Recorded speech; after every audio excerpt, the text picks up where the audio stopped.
Share ko lang ang unang Christmas party ni Baby Azalea. Papunta nga pala kami dito sa Christmas party ng Unilove. Nag-MRT nga kami dahil magmumula kami sa Taft Rotonda. So sa MRT, bumaba kami sa Quezon Ave. Medyo may kalayuan nga ito pero dahil nag-MRT nga kami ay mabilis lamang ang biyahe. Eto at nakarating na kami sa dulo ng MRT. Pagbaba nga namin ay hinanap namin agad ang sakayan papuntang Balara. At pinaiksi ko na nga lang ang video, eto at nakarating na kami at si Baby ay kaagad na naglaro sa duyan. Nakakatuwa nga ang place nito, ang ganda ng ambience. Maraming upuan at makalimlim. Agad ngang naglaro ang aking Little Wonder Woman. Enjoy na enjoy niya dahil nga hindi mainit dito at presko. Ang ganda pala sa Balara Content Studio. Dito lang yan sa Tandang Sora sa may Quezon City. Mababait pa ang mga staff dahil 11 ang start pero naawa sa amin dahil pinakauna nga kami. So eto at nakapasok na kami, nakapaglaro na ang aking babyng madaldal. Syempre, enjoy na enjoy din ng ate ang kanyang pag-picture taking. Pinagkakaguluhan nga ang aking baby dahil bukod sa babae ito ay ilan lamang ang baby girl. At nakakatuwa nga dahil nga ang daldal nito nagtatataob pa. Ang dami nga naming na-take na picture at naggulong-gulong na nga siya sa higaan na parang duya.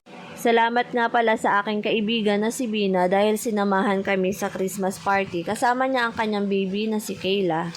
Napakaganda nga pala ng lugar kaya ginaganapan ito ng mga event ng iba't ibang mga artista. Pwede rin itong pang staycation ng buong pamilya. Nakakatuwa, maganda dito magbanding.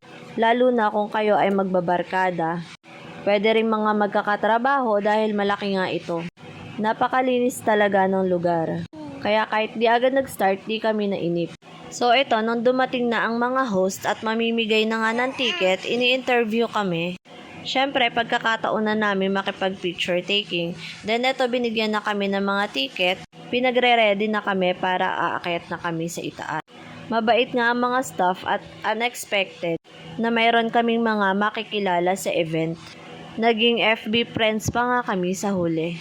Isa na dito yung mag-asawa na naghatid sa amin pauwi ng Pasay. Ay sorry, hanggang Cubao lang pala dahil papunta nga silang Pampanga. So malaking tulong na rin yun dahil nga umaambon ay nakalibre kami sa sasakyan. Eto at excited kami sa aming ticket kaya naihulog namin na walang pangalan pero okay lang dahil may ticket number nga ito. Napakaganda nga pala nitong host na to, inaaya pa niya ako maging mommy board. Kaso nga ay nakalimutan ko maglista or mag-fill up at iwan sa kanila ang aking info. So okay lang kasi nakilala ko naman sila ng personal at meron naman tayong page. Inuna niya nga kaming bigyan ng mga ticket dahil mahaba na ang pila sa labas. Maswerte nga lamang na una kaming nakapasok sa loob dahil nga kami ay pinakamaaga. Syempre, feeling celebrity ang ating baby. Konting sandali na lamang ay mag-i-start na ang party at talaga namang nakaredy na ang ating outfit. At dahil nga bida ang ating mga baby, agad kong pinalitan sa Azalea ng kanyang pangdarna. Syempre, prepare ang mami, meron pang pamalitan yan sa pag-uwi. Eto at ang video na to ay pinagkakaguluhan siya ng ilang mga kababaihan na kahit na may anak na ay cute na cute pa rin kay Baby Azalea. Ang yabang niya, nagpapakita yan ng 2 dimples. Napakalikot ng 5 months old na baby ko dahil dumadapa na yan. Actually, gumagapang na talaga. Napakadaldal pa. Sino ba namang hindi matutuwa sa gantong baby, diba? Ang puti-puti pa. Ayan at lagi nga nalalaglag ang kanyang sombrero. Yung pangdarna. So, hindi naman na kailangan dahil may buhok ang ating baby. Ang sarap lang talagang pagmasdan. Halos siya talaga ang nag-enjoy. At syempre, para naman sa mga baby talaga ito, so ano man ang pagod sa pagkarga ay okay lang dahil ang mga mami ay magpapahinga rin naman. May libre nga pala silang pakain dyan sa parang booth.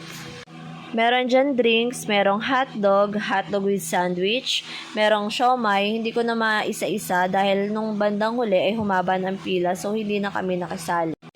Ito na nga po ang pinaka-exciting part.